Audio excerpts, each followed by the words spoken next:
একটা ড্রাগকে একটা বেশ ছন্দে গ্রথিত করতে পারলে সেটার উপলব্ধি বোঝাটা সহজ হয়।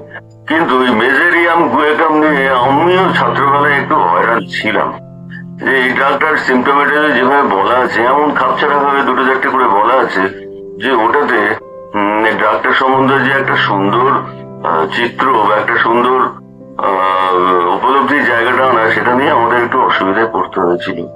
এই মেজেরিয়াম গুয়েকাম কেন আমার স্যার, এটা শুধুমাত্র স্যারকে দেখে শেখা। মেজেরিয়াম গুয়েকামের অনুপ্রেরণা আমার স্যারের কাছ থেকে, কারণ আমি আর কোনো হোমিওপ্যাথকেই এগুলো দিতে দেখিনি। অথচ কি ওয়ান্ডারফুল রেজাল্ট। তখন মনে হতো স্যার এটা পেলেন কোত্থেকে, আর তো কেউ দেয় না। পরে যখন একটু ডিপার স্টাডি করতে গেলাম, তখন দেখলাম ক্রনিক ডিজিজের ফুটনোটে হ্যানিম্যান এই তিনটে ড্রাগের কথা বলেছেন। যে যখন অনেক ক্ষেত্রেই দেখা যাচ্ছে সিভিলিটি কেসগুলোকে ডিসেবিলিটি ওষুধ দিয়ে কাজ হচ্ছে না, তখন ওই মেজেরিয়াম গুয়েকাম সারসাপেরিলা এই তিনটের কথা আছে, ঘুরে ফিরে এসছে এই ড্রাগগুলোর প্রয়োজন আছে। তার মানে এগুলো বেসিক্যালি সোরিক, কিন্তু সোরার সাথে সিফিলিসের মিশ্রণ আছে। হ্যানিম্যান দেখেছিলেন যে এইগুলোর এই প্রপার্টি আছে। মায়াজমেটিক প্রেসক্রাইবার হিসেবে আমার চোখের সামনে আমি তো স্যারকেই দেখেছি একমাত্র একজন পারফেক্ট মায়াজমেটিক প্রেসক্রাইবার। সুতরাং তার দৃষ্টিভঙ্গি সেই দিক দিয়েই ছিল, সেইভাবেই তিনি এটাকে ব্যবহার করতেন, এবং এই জন্যই ওনার মধ্যে এই মেজেরিয়ামের ব্যবহারটা এত প্রমিনেন্ট আমরা দেখেছি। নমস্কার, আপডেটেড হোমিওপ্যাথির পক্ষ থেকে আপনাদের স্বাগত। Enclave of updated homeopathy Andul Howrah এর তত্ত্বাবধানে এ যাবৎকাল যে সমস্ত সেমিনারগুলির আয়োজন করা হয়েছে, সেই সমস্ত সেমিনারের বিশেষ কিছু অংশ আপনাদের সামনে তুলে ধরা হচ্ছে। ভালো লাগলে লাইক, শেয়ার এবং অবশ্যই সাবস্ক্রাইব করবেন। ধন্যবাদ। আমি এই ড্রাগটাকে চেষ্টা করেছি কি করে কোনটাকে কতটুকু সরল করা যায়, তবে দেখেছি মেজেরিয়াম জানার পক্ষে অ্যালেন স্কিনটের কোন কথাটা কতটুকু তার ইন্টারপ্রিটেশন করতে হবে সেইটা নিয়ে জাস্ট আমরা একটু আলোচনা করতে পারি। কেননা মেজেরিয়ামের মতো একটা ড্রাগ আমাদের ঘরানার প্রত্যেকেই নিশ্চয়ই ইউজ করেছেন এবং করে থাকেন। আমি ইদানিং কালে এই বইটা বেশি ইউজ করছি অ্যালেন স্কিনটের, কারণ এতে একটা সুবিধা হচ্ছে অ্যালেন ড্রাগটা যেখানে বলেছেন তার ছাড়াও অন্যান্য জায়গায় রেফারেন্সে ব্র্যাকেটে বলেছেন, সেইগুলো সব এক করে এক জায়গায় করা আছে এই ভদ্রলোকের বইটা, যার জন্য এটা আমার পক্ষে সুবিধে হয়। প্রভাত কুমার ভট্টাচার্য জৈন্ত অনেক রকম এডিশন করেছে অ্যালেনের, এটা আমি দেখেছি এটা খুব গ্রহণযোগ্য। মেজেরিয়াম for light haired irresolute persons of a phlegmatic temperament। আচ্ছা, এই নতুন আলো এবং এই হোমিওপ্যাথির জানা অজানার দৌলতে ফ্লেগমেটিক টেম্পারামেন্ট বা ওই কোলেরিক এগুলো আমাদের সকলের মোটামুটি জানা হয়ে গেছে। তো সেই জন্য বলছি যে এখানে ইররেজলিউট পারসনস, যারা যে কোনো ব্যাপারে সিদ্ধান্ত নেয়ার পক্ষে যারা খুব নিতে পারে না, ইনডিসাইসিভ পাবলিক, এবং ফ্লেগমেটিক অর্থাৎ কাম, যে কথাগুলো আমাদের জানা অজানায় আছে। ফ্লেগমেটিক সম্বন্ধে কান্টের উক্তি উদ্ধৃত করে একটু ডিটেলেই বলা আছে, you can go through them. আচ্ছা, eczema and itching eruptions after vaccination. Eczema and itching eruptions after vaccination, এটা ইটালিক্সে আছে। আফটার ভ্যাকসিনেশন, ভ্যাকসিনেশনের পরে যে সমস্যাগুলো হতো সেগুলোর মধ্যে মেজেরিয়াম একটা অন্যতম ওষুধ। এবার একটা কথা, এই ভ্যাকসিনেশনটাকে তো বার্নেট বানিয়ে দিলেন সাইকোসিস করে। হ্যানিম্যান কিন্তু ভ্যাকসিনেশনকে সোরার আন্ডারে ফেলেছেন। এটা একটা ভুল শিক্ষা 100 বছর ধরে গোটা হোমিওপ্যাথি জগৎ পেয়েছে। বার্নেট থেকে শুরু হয়েছে যে ভ্যাকসিন মানে সাইকোসিস, কিন্তু এটা ভুল। এটা তো ভ্যাকসিনের এফেক্ট গুলো যা যা হয়েছে সেগুলো সোরা, এগুলো নিয়ে আমাদের নতুন আলোয় হোমিওপ্যাথিতে ডিটেল আলোচনা হচ্ছে। এবার কথা হলো, কিন্তু মনে রাখতে হবে এই কথাটাকে কেন্দ্র করে আমরা আরেকটু গভীরে যেতে পারি, যেখানে বলছেন এক্সিমা হচ্ছে, ইচিং ইরাপশন হচ্ছে ভ্যাকসিনেশনের পরে। দেখুন, মেজেরিয়ামের ক্ষেত্রর কথা চিন্তা করতে গেলে যে সিমটম গুলো আসে তাতে ভ্যাকসিনের আফটার এফেক্ট যেমন প্রচুর ছিল, আজকে তো সেই ভ্যাকসিনটা নেই, ভ্যাকসিনেশন বলতে স্মল পক্স ভ্যাকসিন মেন করা হয়েছিল, আজকে তো সেটা নেই। কিন্তু আজকে যেভাবে মেজেরিয়ামের ব্যবহার এখনো অত্যন্ত প্রকট হয়ে আছে, সেটা কিন্তু ভ্যাকসিনেশনের সঙ্গে কোনোভাবে রিলেট করা যায়ও। সেটা হচ্ছে হারপিস জোস্টার। আমরা জানি একই ভাইরাস হারপিসও করে, সেই ভাইরাসই আবার চিকেন পক্সটা করে। তো চিকেন পক্স এর ভাইরাস এবং এবং এই যে ভ্যাকসিন করা হতো সেটা তো কাউপক্স থেকে করা হতো। তাহলে স্মল পক্স এর নয় এমন একটা ভ্যাকসিন, সেটা স্কিনের মধ্যে ব্লিস্টার তৈরি করা এবং তার সঙ্গে ইচিং যে ম্যানিফেস্টেশন এবং পেইন বার্নিং যেগুলো আমরা পাচ্ছি এর ক্ষেত্রে, হারপিসের ক্ষেত্রে মেজেরিয়াম তার একটা অন্যতম ওষুধ। সেগুলো নিয়ে পরের দিকে বলেছেন আরবা, সেটা সেই প্রসঙ্গে আমরা আসবো। আচ্ছা, দ্বিতীয় কথা, hypochondriacal and despondent, indifferent to everything and everyone, angry at trifles and perfectly harmless things, but is soon sorry for it. তার মানে ওর মধ্যে অ্যাংজাইটিও আছে আর ডিপ্রেশনও আছে। তাহলে হাইপোকন্ড্রিয়াকাল অ্যাংজাইটির ব্যাপার আছেই, আর ডিসপন্ডেন্ট অর্থাৎ ডিপ্রেশন। তাহলে মেন্টালি আমরা পাচ্ছি মেজেরিয়ামের মাইন্ডটা পুরো সোরার মাইন্ড, মানে সোরার মুড ডিসঅর্ডার বলতে যা বোঝায় অ্যাংজাইটি এবং ডিপ্রেশন, এই দুটো মেজেরিয়ামের মধ্যে কনসপিকুয়াস। কাজে মেন্টালি মেজেরিয়াম পরিপূর্ণ সোরা। তারপরে অ্যালেন বলছেন যে toothache, in carious teeth, feels elongated, dull pain when biting on them and when touched with tongue, aggravation at night, amelioration with mouth open and drawing the air, roots decay, মানে ওই যেখানে decay হয়েছে সেইখানে মুখে করে যদি হাওয়াটা টানে, এরকম ভাবে আমি এরকম পেশেন্ট পেয়েছি, মানে শুধু হাওয়াটা টানলে তখন একটু রিলিফ হয়। এটা কিন্তু ক্যারেক্টারিস্টিক অফ মেজেরিয়াম, হাওয়াটা মুখ দিয়ে টানলে সেটা তার একটু ভালো লাগে। তো ডিকে বা ডিজেনারেশন, দাঁতের রুটের ডিকে এবং ডিজেনারেশন, এবং সেখানে হাওয়াটাকে টানলে তার ভালো লাগে। Headache, violent after slight vexation, painful on the slightest touch, right side, mostly right sided, headache, মানে মাইগ্রেনেরও কাজ আমি পেয়েছি মেজেরিয়াম দিয়ে। আচ্ছা, তো ভায়োলেন্ট আফটার স্লাইট ভেক্সেশন, সামান্য বিরক্তিতেই সে একেবারে ভায়োলেন্ট হেডেক হয়, তো এগুলো তো মাইগ্রেনের পেশেন্টদের হয়। আর স্লাইটেস্ট টাচ সহ্য করতে পারে না, এগুলো কিন্তু সোরার ক্যারেক্টারিস্টিক।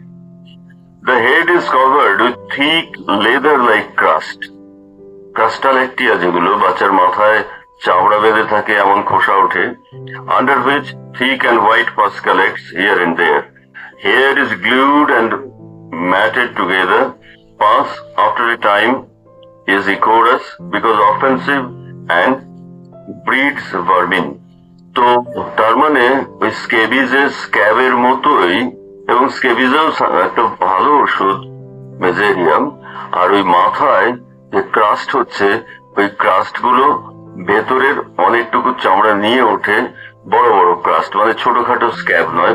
তার এটা কখন হয়, যখন ওই ঠিক পাস নিয়ে ওটা ম্যাটেড হয়ে থাকছে, সেই জন্যই যখন উঠছে ওরকম ভেরি স্টিকি, ওই জন্য ওই মাথার অংশটা নিয়ে উঠে আসছে। Ulcer, ulcer with thick yellow white scabs under which thick yellow pus collects. তাহলে বিভিন্ন রকমের আলসার, তার সঙ্গে ইয়েলো হোয়াইট স্ক্যাব, ওই খোসা আছে, আর যার ভেতরে আর কি পুঁজ থাকে, ঘন পুঁজ। Vesicles appear around the ulcers, each violently, burn like fire, shining, fiery red, areola around. তাহলে ভেসাইকলস তৈরি হচ্ছে এবং প্রচন্ড ইচি সেগুলো। Linen or chirpy sticks to the ulcers, they bleed when it is torn away. তার মানে ওই একটা স্টিকি ব্যাপার আছে, যে ওই যে তার এই আলসার গুলো লিনেনের সঙ্গে লেগে যাচ্ছে, টানতে গেলে রক্ত বেরিয়ে আসছে, মাথারও ক্রাস্টে ওরকম ভাবে গ্লুড হয়ে যাচ্ছে, যেটা তুলতে গেলে একদম পুরো চামড়া শুদ্ধ উঠে আসছে। তো কাজেই এটার ওই একটা তার ওই আলসারের স্টিকে, তার এই পাসের স্টিকিনেস, এগুলোটাই তার কারণ। তারপরে বলছেন eczema, intolerable itching, aggravation in bed and from touch, copious serous exudation. এক্সিমাই হোক আর ভেসাইকলস হোক আর স্কেবিজ হোক, যাই হোক, সেখানে ইনটলারেবল ইচিং থাকছে। আর ওই রাত্রে বিছানায় গেলে বিছানার গরমে তার প্রবল বাড়াবাড়ি হচ্ছে ইচিং। নিউরালজিক বার্নিং পেইনস আফটার জোনা, জোনা মানে হারপিস। হারপিসের পরে যেহেতু হারপিসটা নার্ভ রুট ধরে স্প্রেড করে এবং নার্ভের একটা ওখানে ইনফেকশন হচ্ছে, সেই জন্য কিন্তু হারপিসেরটা এত যন্ত্রণাদায়ক। এবং তারপরে অনেক সময় দেখা যাচ্ছে স্ক্যাব গুলো শুকিয়ে, ভেসাইকেল গুলো শুকিয়ে গেল কিন্তু যন্ত্রণা রয়ে গেল। তাহলে বলছে যে হারপিস সেরে যাওয়ার পরেও যন্ত্রণাটা পারসিস্ট করছে, এরকম কথাটা থাকলে তার মানেটা কি হয়? তার মানে হারপিস ইটসেলফ সেখানেও এটা সমানভাবে কার্যকারী। কেননা হারপিসটা সেরে যখন আছে তখন দেয়া যাবে না, সেরে যাওয়ার পরে যখন যন্ত্রণা শুধু থাকবে তখন দেবো, এমনটা তো নয়। কাজেই হারপিস যেমনই হোক সেটাতে প্রয়োগ করা যাবে। এবং এখানে হারপিসের যেমন আসলে হোমিওপ্যাথির কিন্তু চিন্তার জগৎটাকে প্রসারিত করে আমরা অনেক জায়গায় অনেক সুন্দর রেজাল্ট পেতে পারি। হারপিসের ক্লিয়ার কাট সিমটম এ তো আমরা যেমন মেজেরিয়ামে পাচ্ছি সেই রকম র্যানানকুলাসও পাচ্ছি। র্যানানকুলাস তো প্রায় স্পেসিফিক হিসেবে অনেকে দেন হারপিসে, হ্যাঁ ঠিক, সেটাও ঠিক আছে। কিন্তু আমি জাস্ট এক্সপেরিমেন্ট করবো বলে 2-3 জায়গায় দিয়েছি, আমিও কিন্তু ভালো রেজাল্ট পেয়েছি অন্য দুটো ওষুধ দিয়ে। যেমন কোথাও পড়েছিলাম রাশ পয়জনিং, আমেরিকায় যে রাস্টাক্সের পয়জনিংটা হয়, রাস্টাক্সের পাতা, পয়জন আইভি পাতা ওরা বলে বাচ্চাদের শেখায় যে এই পাতাটার ধারে কাছে যাবি না। তো ওই পয়জন আইভির পাতা লাগলে এরকম ব্লিস্টার তৈরি হয়, এই হারপেটিক ব্লিস্টার্স, হারপিস টাইপের ফোসকা তৈরি হয়। তো আমার মনে আছে এক ভদ্রলোক ছিলেন, আমার তো দুরকম পেশেন্ট আছে, আমি সবাইকে বলি যে ফুল ফ্রি আর ফুল ফ্রি। তো এই ফুল ফ্রি যে পেশেন্টরা ফুল ফ্রি তাদের উপরে আমি যত রকম এক্সপেরিমেন্ট করেছি, এবং সেটা কেননা করার সুবিধা আছে। তো ওদেরকে পরবর্তীকালে আমি নাম দিয়েছিলাম রিসার্চ পেশেন্ট। তাহলে নর্মাল পেশেন্ট আর রিসার্চ পেশেন্ট, কারণ ওটা একটু ভালো শোনা।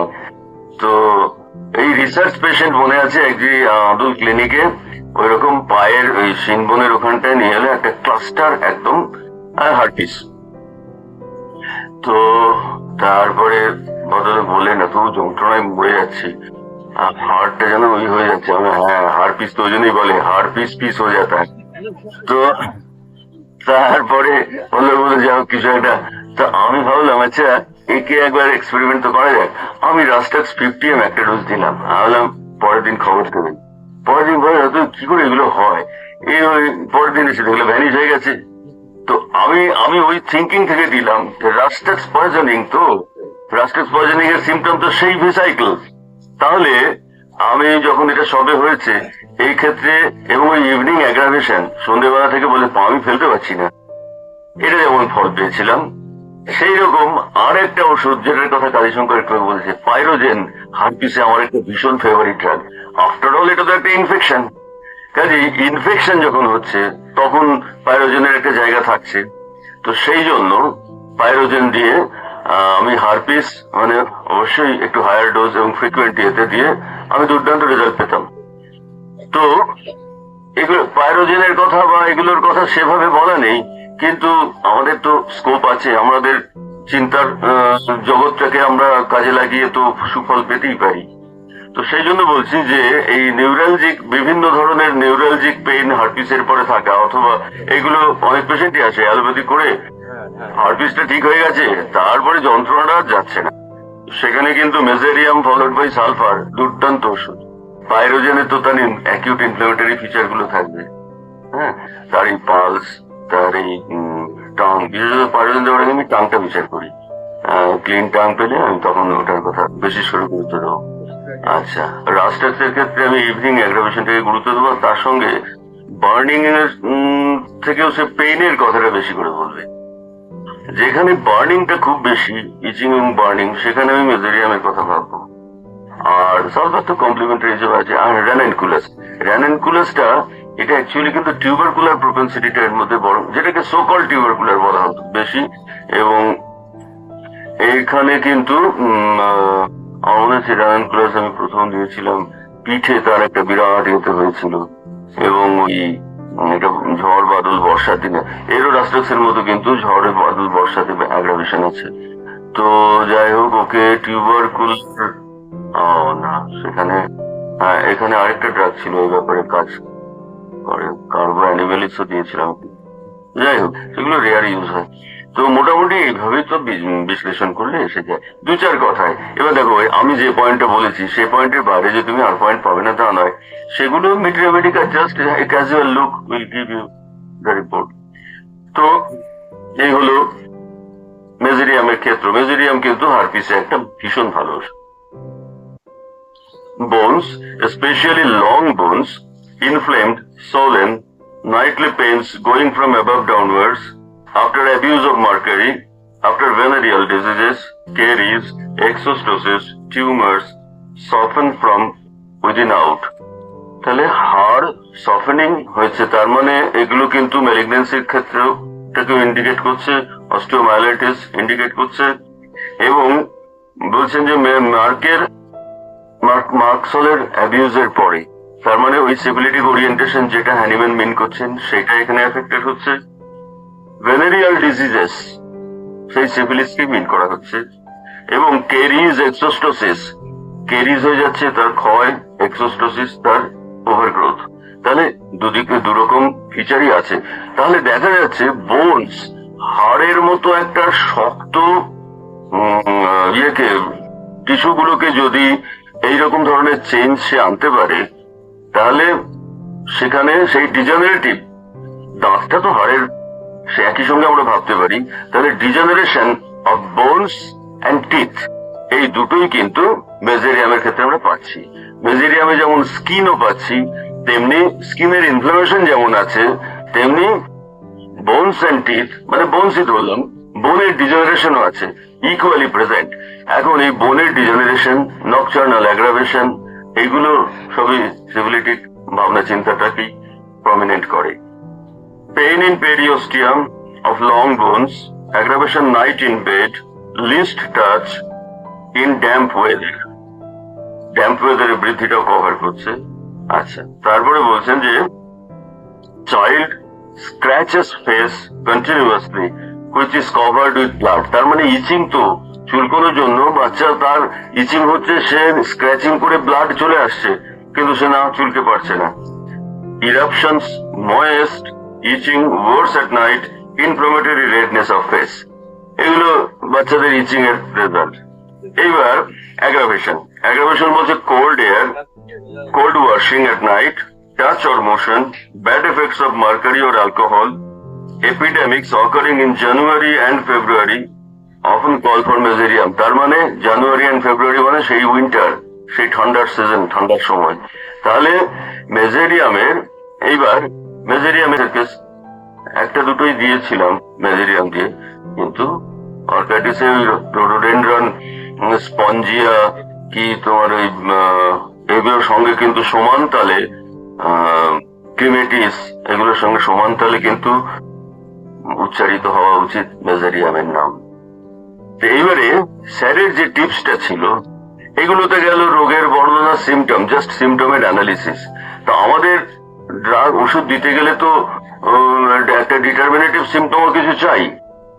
স্যার দেখা গেছিল এটা কিন্তু তার আবিষ্কার, এটা কিন্তু মানে এটা নিছকই তার আবিষ্কার। আমরা দেখেছিলাম এটা অন্য কোথাও পাওয়া যায়নি।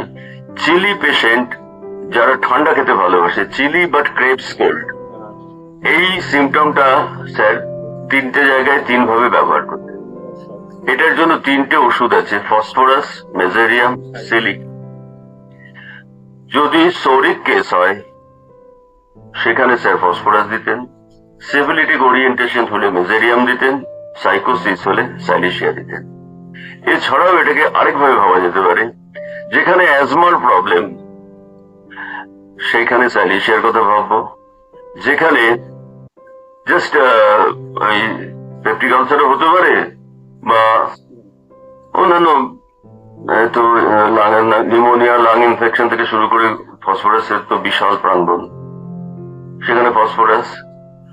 আর মেজেরিয়ামটাকে স্যার কেন এই সিমটমে এলেন? মেজেরিয়াম যে ঠান্ডা খেতে ভালোবাসে এর উল্লেখটা তো কোথাও নেই, কিন্তু স্যার ওটা আনলেন কোত্থেকে? আমি অনেক ভাবনা চিন্তা করে পরে যেটা ভাবলাম যে আসলে গ্যাস্ট্রিক আলসারের পেশেন্ট ও তো ঠান্ডা খাবে, ও তো গরম খেতে পারবে না, খেয়ে তো তার ভয়ঙ্কর কষ্ট হবে। তাহলে সিভিলিটিক পেশেন্ট এরা হট হয়। সিভিলিটিক অ্যাজমের যে সিমটম আছে তাতে আছে যে সিভিলিটিক পেশেন্ট সব হয়। তাহলে একমাত্র চিলি সিভিলিটিক হলো মেজেরিয়াম। সিভিলিটিক পেশেন্ট অথচ চিলি, মেজেরিয়াম ছাড়া আর নেই। আবার চিলি পেশেন্ট কিন্তু সে ঠান্ডা খেতে ভালোবাসে, আরে শীতকাতর যারা তারা তো সবসময় গরম খেতে চাইবে, কিন্তু মেজেরিয়াম তো পারবে না গরম খেতে। গ্যাস্ট্রিক আলসারের পেশেন্ট তো গরম খেলে তো তার ভীষণ কষ্ট হবে, তাকে তো ঠান্ডাই খেতে হবে।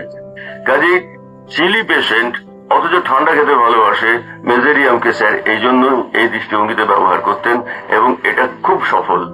আমি যে কোনো রোগের ক্ষেত্রে, যেমন আমার মনে আছে কিছুদিন আগে এসেছিল রিউম্যাটয়েড আর্থারাইটিসের একটা কেস, রিউম্যাটয়েড আর্থারাইটিসের কেস। এগুলো তো হাড়ের যে ধরনের ডিজেনারেশন হয় আর খুব পেইনফুল অসুখ, অনেক ওষুধ দিয়েছি।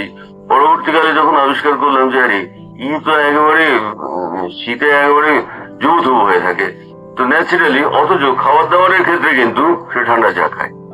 ন্যাচারালি তখন মেজেরিয়ামের কথা মনে পড়লো এবং রিউম্যাটয়েড আর্থারাইটিসের যা যা যেরকম ডিজেনারেশন সেগুলো তো মেজেরিয়ামে আছেই, তাকে মেজেরিয়াম দেওয়ার পরে সে ভীষণ ভালো অত্যন্ত হচ্ছে।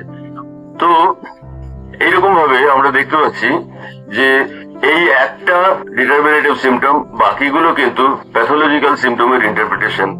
তাহলে এইটাকে বিশ্লেষণ করলে আমরা বলতে পারি মেজেরিয়ামের সম্বন্ধে, মেজেরিয়াম খুব বড় ড্রাগ নয়, খুব ছোটখাটো ড্রাগ, কিন্তু তাকে খুব সহজে ইউজ করা যায়। আমরা তাহলে দেখতে পেলাম কি না, মেজেরিয়াম হলো একটা চিলি পেশেন্ট যে ঠান্ডা ভালোবাসে, যার মুড ডিসঅর্ডার আছে এবং মাইন্ড, স্কিন, বোনস আর স্টমাক এবং টেস্টিস এই হচ্ছে তার ক্রিয়ার জগৎ। তাহলে mind, skin, testis, bones, skin and bones, testis, stomach, এইগুলো হচ্ছে তার ক্রিয়ার জগৎ। এইগুলোর প্রবলেম নিয়ে পেশেন্ট এসেছে এবং সে চিলি অথচ ঠান্ডা খেতে ভালোবাসে, এটা মেজেরিয়ামের জায়গা। এবং মেজেরিয়াম ভীষণ সুন্দর ড্রাগ, এবং আমার মনে আছে সেই পেশেন্টটি কত ওষুধ খেয়েছে তার ঠিক নেই, সে বাগনানের ওখান থেকে আসে। তো আমি দেখলাম এত কাঁড়িকুচ্ছে ওষুধ খেয়েছে, যে প্রচুর ওষুধ খেয়েছে এবং বেশি দিন ট্রিটমেন্ট করলে না লোকগুলো একটু কেমন সিনিক হয়ে যায়, তাই উন্নাসিক। তো তার কিন্তু ওই একটা সিমটম দেখলাম যে হ্যাঁ লোকটা মোটামুটি চিলি আছে আর রাত্রে বাড়ে সব সিমটম, সে তো ঠিকই আছে আর ঠান্ডা খেতে ভালোবাসে। তার অন্যান্য আর কোনো কিছু না দেখে মেজেরিয়াম দেওয়া হয়। এবং সে বলে যে এই প্রথম আমি 12 বছর ধরে ভুগছি, এই প্রথম আমি আরাম মানে অসুখের যে উপশম সেটা উপলব্ধি করলাম। আর এরকম ক্ষেত্রে যা হয়, এই রোগীরা ওরা কিন্তু এজেন্ট হয়ে যায় ডাক্তারের। তো এখান থেকে ওখান থেকে কাউকে রাস্তায় ঘাটে শুনলো শরীর খারাপ, এই চলো ডাক্তার আছে ওখানে, তারা বিনা পয়সার এজেন্ট হয়ে যায় এবং মানে সে রোগীকে বগল দেওয়া করে অফিস কামাই করে সে পেশেন্ট নিয়ে আসে। তো হোমিওপ্যাথিতে তো এইরকমটাই হয় যে আমরা একটা দুটো পেশেন্টের ক্ষেত্রে রিলিফ দিতে পারলে তার জন্য যে ডিভিডেন্ড সারা বছর ধরে সেটা সারা জীবন ধরে ভোগ করি। যাই হোক, তাহলে মেজেরিয়াম হচ্ছে এই একটা ড্রাগ, খুব সহজ ড্রাগ, খুব সহজে এটাকে রপ্ত করা যায়, খুব তার পরিসর খুব সীমিত, কিন্তু অ্যানিম্যাল কথিত ড্রাগ তো অসাধারণ তার কার্যকারিতা। অথচ ওয়েস্টার্ন ওয়ার্ল্ডের দেখলাম এরা ইউজই করে না, তার কারণ মেটাফার্টের লেখা নেই। তো সেই আর কি, আমার কাছে মেনলি ওরা 3টে ওষুধের দেখে ওরা শিখতে এসেছিল, একটা থাইরয়েডিনাম, একটা মেজেরিয়াম, একটা গুয়েকাম। বলে এই ওষুধগুলোর সম্বন্ধে আমরা কিছু জানি না, অথচ তুমি যেখানে বলেছো সেখানে এত দুর্দান্ত রেজাল্ট, এগুলো আমাদের জানতে হবে। এগুলো সবই আমাদের স্যারের কাছ থেকে পাওয়া, এবং আমরা সেটাকে নিজেদের মতো করে একটু আধটু অ্যাড করেছি বা অল্টার করেছি, কিন্তু বেসিক নলেজ ওখান থেকে পাওয়া। আমি আজকে অনেকটা সময় নিয়েছি, এবার ভাই বলবে। Thank you.